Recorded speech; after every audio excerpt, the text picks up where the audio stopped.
Hi, I'm Wayne Whitley, and I was a general dentist, still am a general dentist, but I have a strong interest in sharing some of my experience with appliances. My story is that I got a phone call at 3 o'clock in the morning one night, and a patient had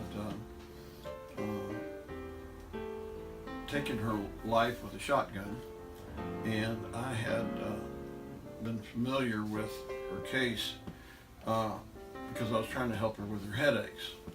So one of the things I want to emphasize is that back in '97 there wasn't a whole lot known about some of the other symptoms this patient was having in relationship to headaches and TMJ problems, and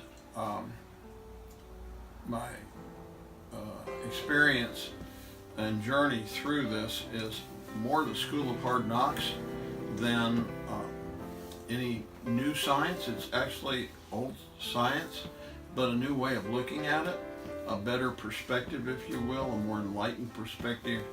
And I'd rather you not have to learn it the way I did, because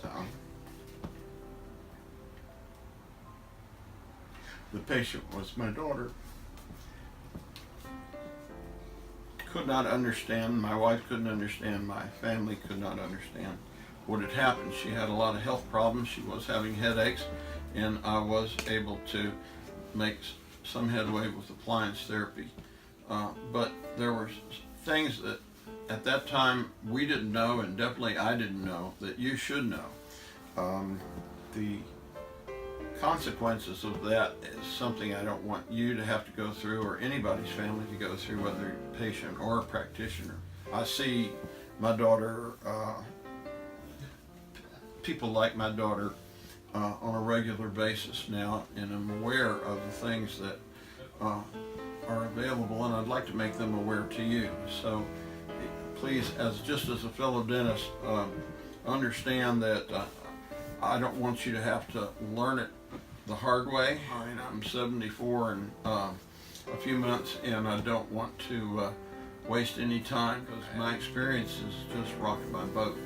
And the situation was that I went out to the West Coast after going to many people for headaches and backaches and what I thought was attention deficit problems and hyperactivity problems and a bad temper and thoughts of death and dying, and just drinking a lot, and then realizing I tended to be very addictive to try to only solve the monster that seemed to be inside of myself, which I tend to later recognize was also what my daughter was fighting.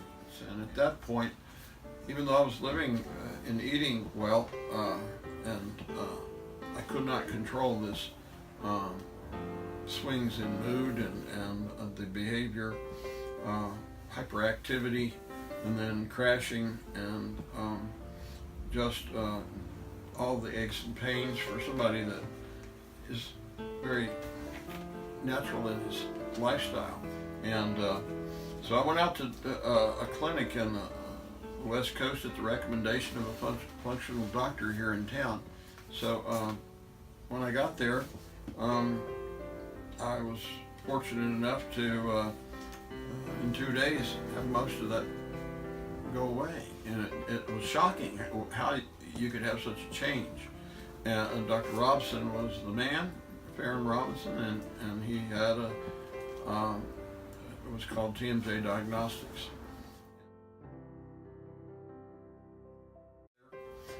My mentor that taught me this invested everything.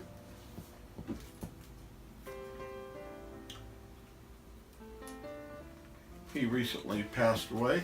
We would like this to not be a repeat performance without the information getting out.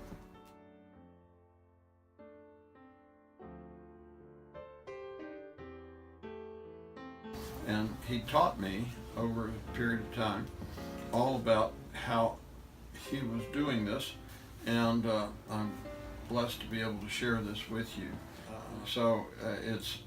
It's just, I've been blessed with a situation where there's what you call genetic component and environmental component to this. And I quickly found that out a year after my first daughter committed suicide. My second daughter, we almost lost her too. Fortunately, we didn't, but it was the same monster, just a different mask. And then couple of years later, I started really exhibiting a lot of their symptoms and my own variety of symptoms in addition. And that's when I got the help I needed and realized the two girls really were suffering from this. It's also something that other members of the family have, and I'd encourage you to do a family tree sometime, up and down, and look at the maladies that different loved ones on both sides of the family have experienced, because it's there in your genetics. I had parents with this malady, and I have a brother that suffers from similar symptoms, and I can go up the family tree, and now I have kids and grandkids.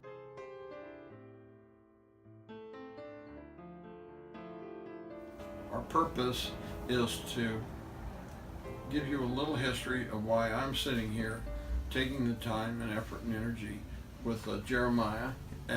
He's a little service dog that I use in the office, and I encourage each one of you to get one.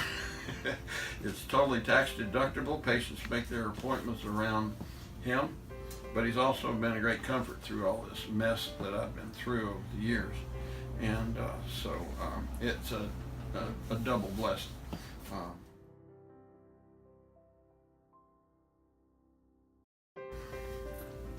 It's very important to realize that PS, post-traumatic stress syndrome, is something that you got a lot of people in your practice that never been to war that are right now exhibiting a lot of those symptoms. It has to do with the autonomic nervous system, and you can help them.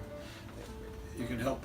Your practice has so many people in it already that would benefit from this. When you see the enormous opportunities, and you already have relationships with these people, that you can expand your services with doing nothing but recognizing this opportunity. And I challenge you, for your practice sake, but also beg you for your patient's sake, to really look at this. I'm not trying to act like a know-it-all, and I only got my DDS degree, but this School of Hard Knocks has been something else, and I hope it spawns a great interest in research and development, and for that I would be eternally grateful. So the history is really my walk through just being a general dentist with a tragedy, and trying to encourage you to look around. That you don't want this in your family, much less in your patient base. And our ability to stop so much of the suffering that's going on is phenomenal if you're exposed to it.